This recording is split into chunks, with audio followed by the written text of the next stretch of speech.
Seltzer Kings podcasts. So, you just started using LinkedIn Premium. Now what?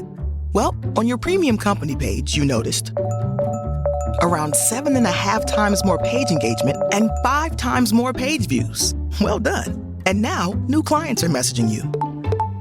All because you're using LinkedIn Premium, which helps you get the business growth you want. Think big, small business. Think big. Start your free trial at linkedin.com/premium small business. That's linkedin.com/premium small business. Seltzer Kings Podcast Network, in cooperation with Fast Eddie's Podcast Hut, present Spooktacular 2020, a celebration of the macabre and the infantile. The horror. The horror.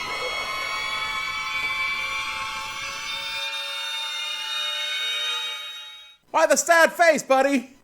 Not happy that you're in here on the weekend?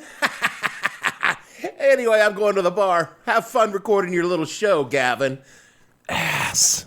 The following podcast will be presented in the Queen's English, articulate, and sans the profane language that all of you seem to enjoy so much. Enjoy the show. Hello and welcome to the What the Hell Were You Thinking podcast, Patreon exclusive. God help me. Spooky special for the Spooktacular 2020. I am Gavin St. James, and this is a Patreon special for you, our beloved patrons, created with undying love and devotion. Tonight, we travel to Russia for a tale so strange, so horrifying that it has transcended the fall of the Soviet Union and wormed its way maggot-like through a corpse into the collective unconscious of the internet. The incident at Dyatlov Pass.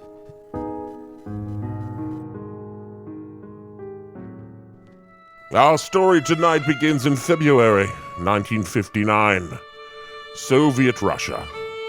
10 skiers set out on a journey across the Ural Mountains. Though it was the dead of winter, they were experienced outdoor persons, cross-country skiers and hikers who completed similar journey many times before. They were well prepared with equipment, supplies, maps and compasses, all the accoutrement one would need. Their plan was the trip to take no more than 2 weeks.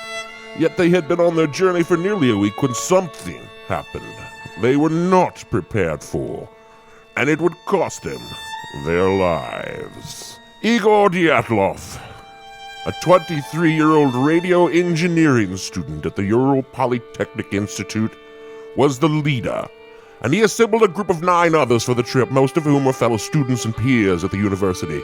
It consisted of 8 men and 2 women. Yuri Doroshenko, Lyudmila Dubinia, Grigory Krivonoshenko, Alexander Kolevtov, Zinaida Kolmogrova, Rostov Slobodin, Nikolai Thibodeau-Brino, Semyon Zolotaryov, and Yuri Yudin. Yuri would turn back due to health issues shortly into the trip and is considered the only survivor. Yudin turned back on January 28th, and the group pressed forward.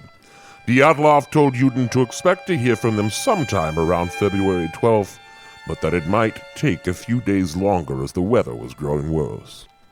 The weather was not concerning for the group and was actually part of a certification process for achieving an advanced level of accreditation by the Sverdlovsk City Committee on Physical Culture and Sport.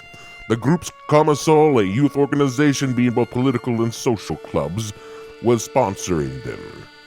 When nothing was heard from the group by February 20th, a search was initiated by their parents, first using volunteers and eventually the Soviet military and police. On February 26, the group's final campsite was located several hundred feet above the tree line on the slopes of a mountain named Kholat Syakal, which was a Russian transliteration of the language of the Aboriginal Mansi people of the area. It means the Dead Mountain. Their tent had been slashed open from the inside, and their belongings, including shoes and winter coats, remained. Nothing of the hikers themselves was found at their campsites, but 9 sets of footprints were found leading away from the shelter of their tent. 9 sets of footprints in the snow of people only in socks or wearing one shoe, and some in bare feet. Following the footprints for slightly less than a quarter mile, they stopped beneath the limbs of a large tree and the remains of a small fire. And there they found the bodies of Krivonoshenko and Doroshenko, shoeless, and dressed only in their undergarments. The branches of the sheltering pine were broken and bent, as though someone had attempted to climb up to look out, or perhaps escape something from below. Widening their search, rescuers came upon the bodies of Dyatlov, Kolmogorova, and Slobodin, between the fire and the tent. Perhaps they were attempting to return to the tent, or perhaps they never made it to the shelter of the trees. Months more would pass to find the remaining bodies of the lost hikers. They were finally located beneath 13 feet of snow in a ravine less than 100 yards from the pine tree in its tiny fire. 3 of the 4 were dressed better than the others, and there were signs that those who died first had relinquished their clothes to the others. Dubinia was wearing Krivonoshenko's burned and torn trousers, and her left foot and shin were wrapped in a torn jacket. Naturally, an investigation was launched into the incident, an investigation that provided no answers and only left more questions. The bodies of the first 5 were determined to die of hypothermia, though it was noted that Slobodin had a small crack in his skull that should not have been life-threatening had he survived. It was after the discovery of the remaining 4 bodies that things truly became bizarre. 3 of the hikers had fatal injury. Thibault Brinolis had a major skull damage. Dubinia and Zolotaryov had major chest fractures, and the force required to cause such damage would have been extremely high. They compared it to that of a car crash, though notably, the bodies bore no external wounds associated with such bone fractures. And all 4 bodies found at the bottom of the creek in running water had soft tissue damage to their head and face. For example, Dubinia was missing her tongue, eyes, and part of her lips, as well as facial tissue and a fragment of the skull bone, while Zolotaryov had his eyeballs missing, and Alexander Kolotvatov was missing his eyebrows. Now, certainly such mutilations are consistent with bodies found in the wild and in the water. Yet, these bodies were not exposed to the elements. Indeed, they were frozen solid in deep, deep snow, and the small creek they were found in would be frozen solid in February when they died. Though the bodies in the ravine were found as the thaw began, the snow above them was undisturbed, and the creek still quite shallow as the runoff was only beginning. There were other inconsistencies reported. Dyatlov's bodies displayed injuries consistent with defensive wounds, as though he had attempted to fight off an attack, and abrasions around his ankles that seemed to indicate that they had been restrained with ropes. Yuri Krivonoshenko, whose body was found beneath the pine, reportedly had burns to his legs, burns that appeared to have been intentionally inflicted, as though someone had pressed a burning faggot to them.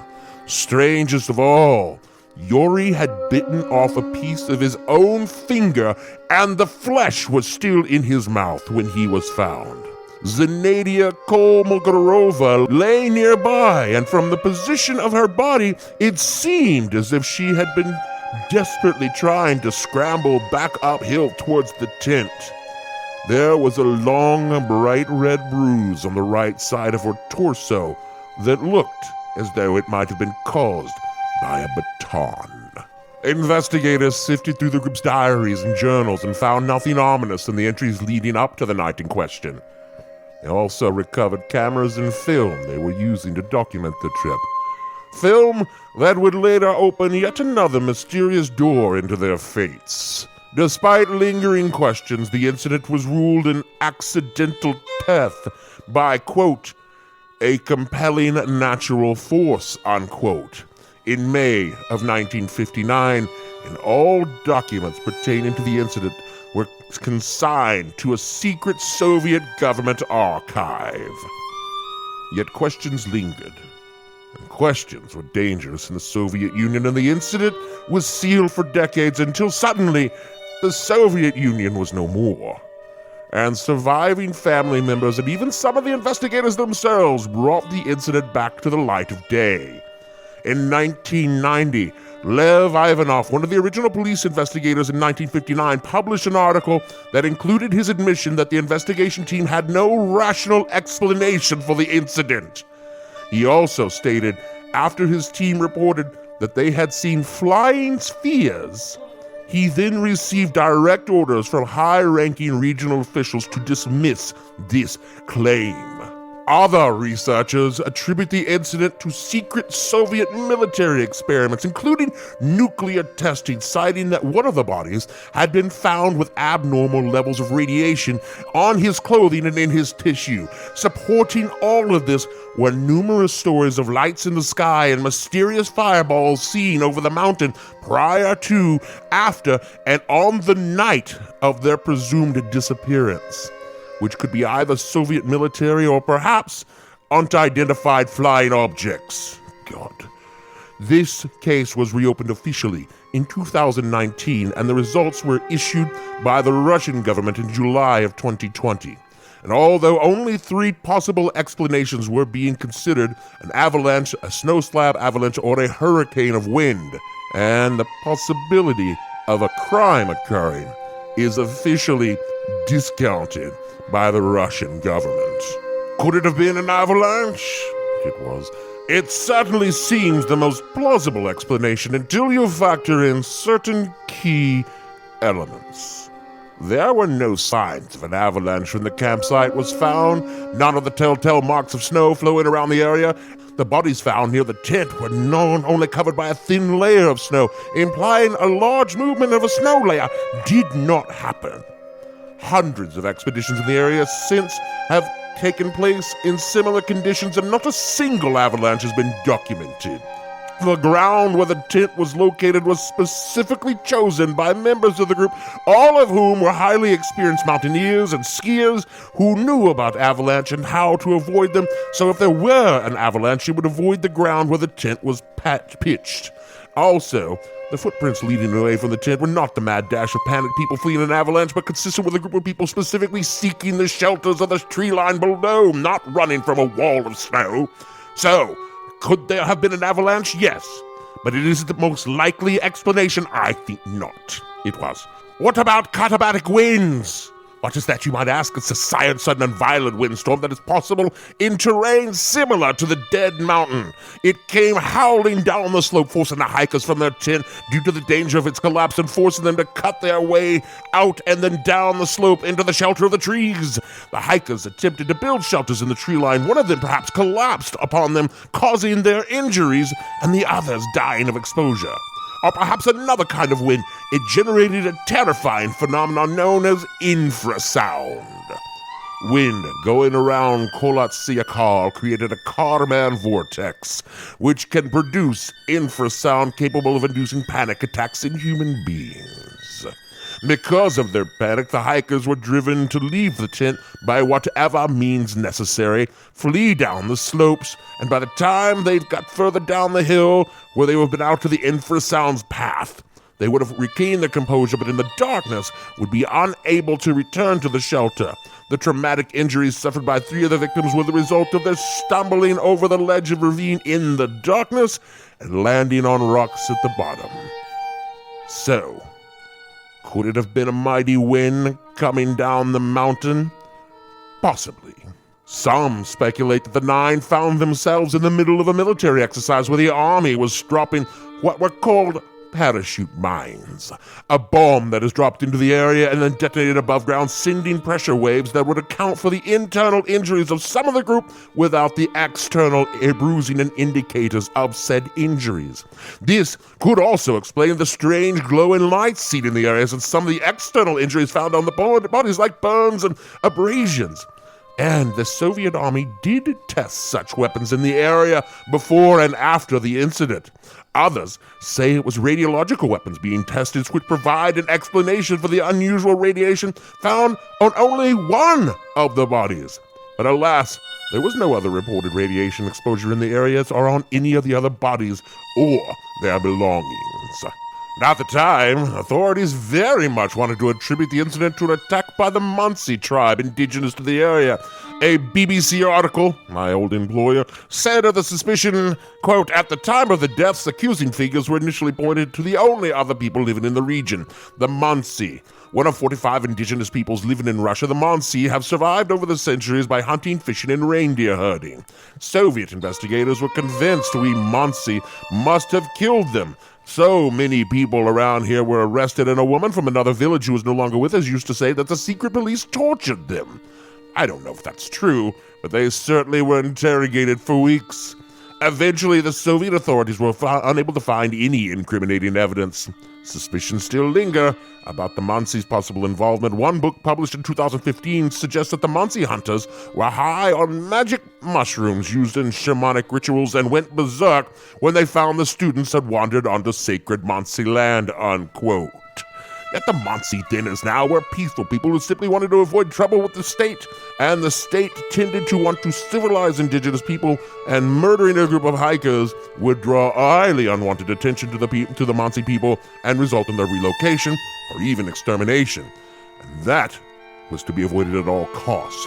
And if the NKVD, the Soviet internal police, couldn't find any evidence or even fabricate evidence linking the Mansi people to the incident, it just wasn't there. So no, the Mansi did not do this. So, what about those bright spheres, so commonly sighted over the mountains and seen in association with the incident? Could we look to our old friends, dear God, the aliens as an explanation? It is certainly possible, no it isn't, as we learn from this month's Spooktacular, where Dave told us about disappearances in remote mountainous terrain and how it's a hot spot for abductions and attacks, which it isn't. But perhaps we are looking too far afield for an explanation. We definitely are. And perhaps we should be looking closer to home in the very mountains where this transpired. Perhaps we could look to the very images taken by the group on their trip of the Yeti. Oh, God. We know from their journal entries the Dyatlov 9 were interested and aware of the Yeti. Citing from one of their very own journals, quote, "Lately, there's been a lively discussion about the existence of Yeti in scientific circles. According to the latest data, Yeti live in the northern Urals near Otorten Mountain," unquote. And, what is more, a single black and white image of a very tall, shaggy humanoid among the trees was among the films recovered at the site of the incident.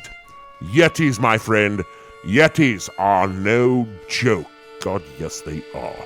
Citing from the Pravda news service, quote, "Could a Yeti kill tourists in Dyatlov Pass?"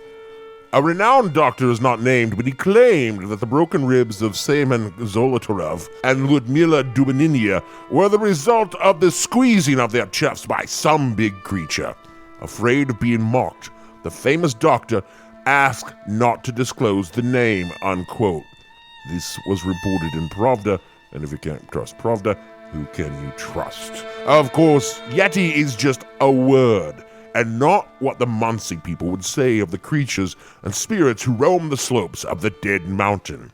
They would call it a mink. In the Kanti epics, the mink are presented as formidable forest spirits. The mink are described as taller than human, heavily built with thick fur and large feet. According to legend, the mink are nearly unkillable, as they are protected by the mountain gods, and one must use trickery as the only way to slay a mink. as their eyes cannot look down. They must be tricked into the river and attacked from beneath the surface. Could a mink, the so-called Russian Yeti, have killed the Dyatlov 9? Certainly, according to a 2019 documentary on the Discovery Channel, Russian Yeti, the killer lives. God, what happened to the Discovery Channel? In which Yeti expert Igor Burstev of the International Center of Hominology, which is a thing that just should not exist, the world's leading expert on the Russian Yeti, having dedicated his life to search for this creature. Burstev, 73, says he has mountains of evidence suggesting the creature's existence in the Ural Mountains, but nobody wants to see them. Can't imagine why. Based on his research, Burstev says the Russian Yeti is most notable for its large feet. Oh, God. They have a bigger foot than the human, and they have short necks, almost without necks, he said on the show. The footprints are everywhere, and for the last 50 years I find signs of the Yetis confirmed by reports of eyewitnesses. There are 5,000. That's a huge number of sightings for a creature that supposedly doesn't exist, says Burstev. God damn. Oh, look, you've made me swear. Did a mink come down from the mountains to wreak a terrible revenge on the ill-fated 9 who dared to cross into its territory? The wounds on those found in the ravine are consistent with reported Yeti attacks, and the only people who know for sure aren't talking. We may never know, or there may yet be unseen files in deep old Soviet archives with the truth on the information of the Dyatlov Pass 9. All we can say for sure is, despite what people say, this and the Yuba County 5 are nothing alike. Nothing at all. Ryan Reynolds here from Mint Mobile.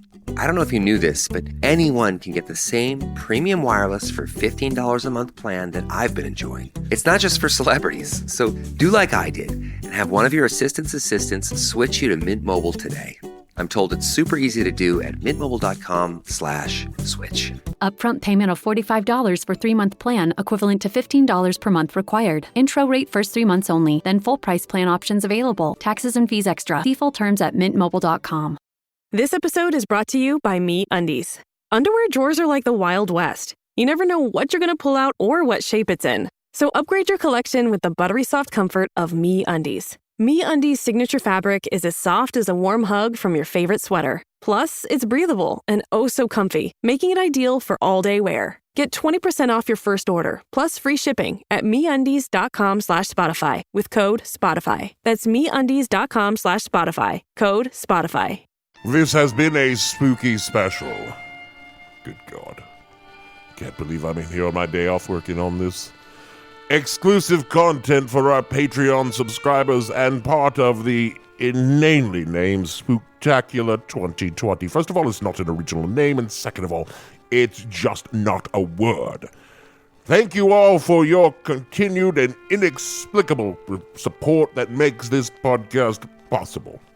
I am Gavin St. James, the unwilling participant in this entire charade. I'm a man of science. I don't believe in any of this, and this entire month has offended me to the core of my being. I went to Oxford, for God's sakes. Speaking for Dave Bledsoe and all the fictional Manx on this podcast, we want to say, don't go into the mountains in winter. Honestly, did the Donner Party not teach you people anything? You Americans are utter idiots. Sorry, this entire thing has just got me very much riled up. Thank you for listening, and stay. According to the words of the script that I am instructed, I must read verbatim or risk being fired. Stay spooky. Seltzer Kings Podcasts.